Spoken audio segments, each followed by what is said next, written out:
கள்ளச்சாராய உயிரிழப்புகளுக்கு பொறுப்பேற்று முதல்வர் ராஜினாமா செய்ய வேண்டுமென்று எடப்பாடி பழனிசாமி அவர்கள் தனது செய்தி அறிக்கையில் தெரிவித்திருக்கிறார் என்று பத்திரிகையாளர் சந்திப்பில் அவர் தெரிவித்ததாவது: கள்ளச்சாராய உயிரிழப்புகளுக்கு தார்மீக பொறுப்பேற்று முதல்வர் ஸ்டாலின் ராஜினாமா செய்ய வேண்டும் என்று அதிமுகவினுடைய பொதுச்செயலாளர் எடப்பாடி பழனிசாமி தெரிவித்திருக்கிறார்.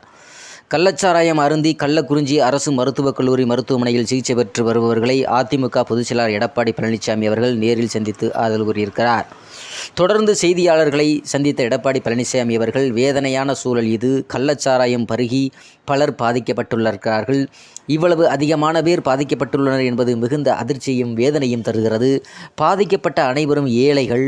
மாவட்ட தலைநகரில் காவல் நிலையத்துக்கு பின்புறமே சாராயம் விற்கப்படுகிறது. அப்படியெனில் திமுக ஆட்சி நிர்வாகம் எப்படி இருக்கிறது என்று பாருங்கள். கள்ளச்சாராய விற்பனைக்கு பின்னால் மிகப்பெரிய கும்பல் இருப்பதாக தகவல்கள் கிடைத்திருக்கிறது. ஆளுங்கட்சியை சேர்ந்த அதிகாரமிக்கவர்களே இதில் ஈடுபட்டிருக்கிறார்கள். இல்லையெனில் இவ்வளவு துணிச்சலாக கள்ளச்சாராய விற்பனை நடைபெறுமா? இதற்கு முன் விழுப்புரம், செங்கல்பட்டு பகுதியில் உள்ள கள்ளச்சாராய மரணங்கள் நிகழ்ந்த போதே அரசு இரும்பு கரம் கொண்டு அடக்க வலியுறுத்தினேன். ஆனால் ஆளும் அரசு சிபிசிஐடி வசம் வழக்கை ஒப்படைத்தது. ஆனால் யார் மீதும் நடவடிக்கை எடுக்கவில்லை. சம்பவம் நடந்தவுடன் வீரவசனம் பேசுகிறார்கள். பிரச்சனை முடிந்தபின் அதோடு விட்டு விடுகிறார்கள். இங்கே சிகிச்சை பெறுபவர்கள் இன்னும் எத்தனை பலியாவார்கள் என தெரியவில்லை. கள்ளச்சாராய உயிரிழப்புகளை பொறுப்பேற்று முதல்வர் ஸ்டாலின் ராஜினாமா செய்ய வேண்டும். கள்ளக்குறிச்சி அதிமுக எம்எல்ஏ கள்ளச்சாராய விற்பனை குறித்து புகார் அளித்தும் அரசு நடவடிக்கை எடுக்கவில்லை. காவல்துறை முதல்வர் வசம் உள்ளது. இருந்தும் காவல்துறை நடவடிக்கை எடுக்கவில்லை. தமிழகம் போதைப் பொருள் நிறைந்த மாநிலமாக உள்ளது. திருச்செங்கோடு அருகே இருக்கக்கூடிய திமுக நிர்வாகி கள்ளச்சாராயம் விற்பனை செய்கிறார். போதைப் பொருள் விவகாரத்தில் பின்புலமாக திமுக தான் உள்ளது.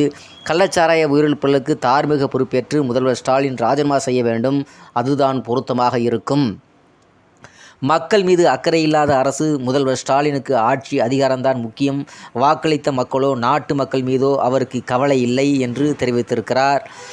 மேலும் இந்த கள்ளக்குறிச்சி சம்பந்தமாக ஒரு குடும்பத்தைச் சேர்ந்தவர் அவருடைய தாய் தந்தை 2 பேருமே இருந்துட்டாங்க. அவருக்கு 3 குழந்தைகள் இருக்கின்றது. ஒரு பெண் குழந்தை, அதுக்கு +1 படிக்குது, 11ஆவது படிக்குது. இரண்டாவது 2 மகன்கள், ஒன்று 9ஆவது படிக்கிறாங்க, ஒன்று 8ஆவது படிக்கிறாங்க. 3 பேரும் அவருடைய முதிர்ந்த பாட்டியோடு தான் வசிப்பதாக இருக்கின்ற சூழ்நிலை இருக்கின்றது. ஆகவே பெற்றோர்களை இழந்து வாடுகின்ற இந்த குழந்தைகளுக்கு அனைத்து இந்திய அண்ணா திராவிட முன்னேற்ற கழகம் அனைத்து உதவிகளும் செய்யும்.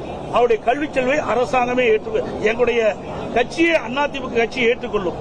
அது மட்டுமல்ல, இந்த குழந்தைகளுக்கு 10 ஆண்டுகளுக்கு இந்த குடும்பத்திற்கு மாதந்தோறும் 5000 ரூபாய் அனைத்து இந்திய அண்ணா திராவிட முன்னேற்ற கழக கட்சி வழங்கும். தமிழகம் முழுவதும் கள்ளச்சாராய விற்பனையை தடுக்காமல் பல உயிர்கள் பலியாகும் வண்ணம் தொடர்ந்து மெத்தன போக்கில் செயல்பட்டு வரும் திமுக அரசின் கையாளாகதனத்தை கண்டித்து வரும் ஜூன் 22ஆம் தேதி தமிழக பாஜக சார்பில் மாநிலம் தழுவிய ஆர்ப்பாட்டம் நடைபெற இருக்கிறது என்று அறிவிக்கப்பட்டிருக்கிறது. இது தொடர்பாக பாரதிய ஜனதா கட்சியினுடைய மாநில தலைவர் அண்ணாமலை விடுத்துள்ள அறிக்கையில், கள்ளக்குறிச்சியில் கள்ளச்சாராயத்தினால் 35க்கும் அதிகமான உயிர்கள் பறிபோயிருக்கிறது என்ற செய்தி மிகுந்த அதிர்ச்சியும் வேதனையும் அளிக்கிறது. கள்ளக்குறிச்சிக்கு நேரில் சென்று உயிரிழந்தவர்கள் குடும்பத்தினரையும் மருத்துவமனையில் சிகிச்சை பெறுபவர்களையும் சந்தித்து ஆறுதல் தெரிவித்துள்ளோம். அவர்கள் குடும்பத்தினருக்கு தமிழக பாஜக எப்பொழுதும் உறுதுணையாக இருக்கும். திமுக ஆட்சியில் கடந்த 2 ஆண்டுகளில் நடைபெற்றுள்ள கள்ளச்சாராய உயிரிழப்புகள் 1980 காலகட்டத்தில் ஏற்பட்டதைப் போல தமிழகம் 40 ஆண்டுகள் பின்னோக்கி செல்லுகிறதா என்ற அச்சத்தை ஏற்படுத்துகிறது. நேற்றைய தினம் மதுவிலக்கு மற்றும் ஆயத்தீர்வை அமைச்சர் பதவி விளக்கம் செய்ய முதல்வர் ஸ்டாலின் கேட்டுக்கொண்டிருந்தோம். ஆனால் கடந்த 2 ஆண்டுகளில் சுமார் 60 உயிர்கள் கள்ளச்சாராயத்தினால் பறிபோனதற்கு பின்னரும் முதல்வராக தொடர தனக்கு தார்மீக உரிமை உள்ளதா என்பதை அவர் எண்ணி பார்க்க வேண்டும். தமிழகம் முழுவதும் கள்ளச்சாராய விற்பனையை தடுக்காமல் பல உயிர்கள் பலியாகும் வண்ணம் தொடர்ந்து மெத்தன போக்கில் செயல்பட்டு வரும் திமுக அரசின் கையாளாகத்தனத்தை கண்டித்து வரக்கூடிய ஜூன் 22ஆம் தேதி அன்று தமிழக பாரதிய ஜனதா கட்சியின் சார்பாக மாநிலம் தழுவிய ஆர்ப்பாட்டம் நடைபெற இருக்கிறது என்று பாரதிய ஜனதா கட்சியினுடைய தலைவர் அண்ணாமலை அறிவிப்பு செய்தார்.